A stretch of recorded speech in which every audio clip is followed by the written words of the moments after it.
अस्सलाम वालेकुम। कैसे हैं आप लोग? उम्मीद है बिल्कुल ठीक होंगे। Welcome to my YouTube channel. मेरा नाम है डॉक्टर मोहम्मद इशफाक। आज की वीडियो में हम एक और मेडिसिन पे बात करेंगे। मेडिसिन का नाम है कैबुरिन टैबलेट।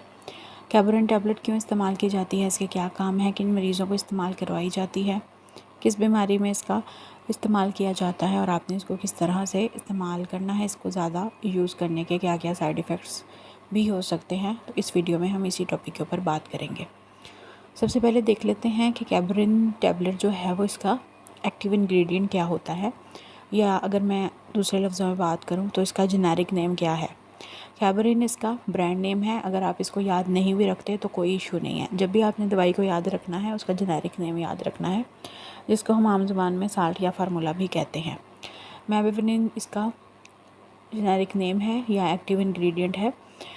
अच्छा, अब इस तरह की दवाइयाँ ऐसे मरीज़ों को इस्तेमाल करवाई जाती हैं जिनको पेट के मसले होते हैं, ख़ास तौर पे पट्ठों का मसल स्पैज़म का मसला होता है, पेट के रिलेटेड, आंतों के रिलेटेड इस तरह के मसले होते हैं, मैदे के मसले होते हैं, ख़ास तौर पे जो पट्ठों के रिलेटेड मसले हो सकते हैं जो कि स्मूथ मसल्स होते हैं।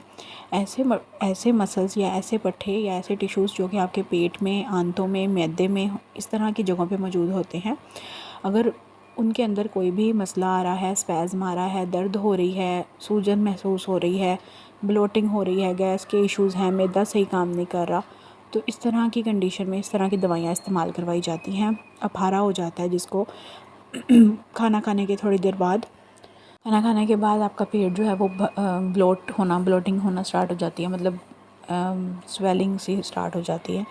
इस तरह के जो भी मसले होते हैं इनमें इस तरह की दवाइयों का इस्तेमाल करवाया जाता है। या फिर अगर आपको मैदे में या आंतों में दर्द रहती है और सही से जो है वो आपकी जो पखाना है वो खारिज नहीं, सही तरह आपको कॉन्स्टिपेशन के इशू बहुत ज़्यादा रहते हैं, इस तरह के जितने भी मसले होते हैं उनको हल करने के लिए इस तरह की दवाइयाँ इस्तेमाल करवाई जाती हैं। अब हम आ जाते हैं इसकी डोज़ की तरफ। तो डोज़ जो है ना, ये अगर मैं इसकी जनरल डोज़ की बात करूँ तो आप इसको दिन में 2 दफ़ा भी इस्तेमाल कर सकते हो, 2 टाइम एक टैबलेट का।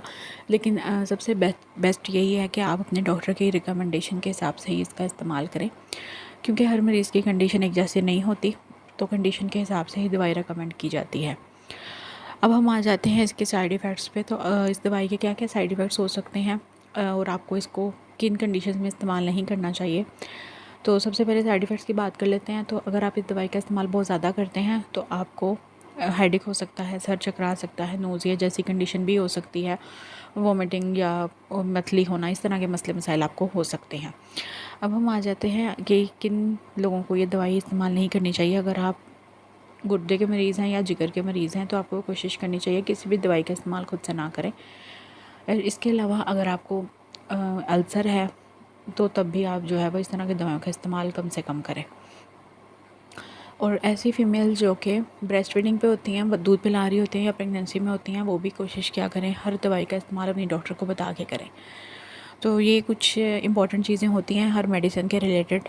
और जैसा कि मैं हमेशा कहती हूँ कि इस तरह की वीडियोस जस्ट फॉर नॉलेज होती हैं।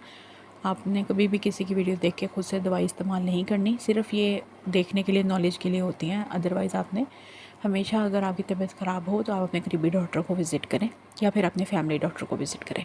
इसके अलावा कुछ लोग ऐसे होते हैं जिनको इस किस्म के सॉल्ट से एलर्जी होती है, तो उन लोगों के लिए भी ये नुकसानदेह साबित हो सकती है। जैसे ही आप ये दवाई खाएंगे आपके जिस्म में अजीब सी ख़ारिश और छोटे छोटे दाने और रैश बनना शुरू हो जाएंगे, तो इसका मतलब है कि आपको इस दवाई से एलर्जी है। तो अपने डॉक्टर को बताएं कि वो नेक्स्ट टाइम आपको कोई और दवाई जो है वो इसके ऑल्टरनेटिव दवाई भी दे सकते हैं। तो ये थी आज की हमारी वीडियो। उम्मीद है आपको वीडियो अच्छी लगी होगी, समझ आई होगी। कोई क्वेश्चन हो तो पूछ लीजिएगा। अपना बहुत सारा ख्याल रखें, दुआ में याद रखें। अल्लाह हाफ़िज़।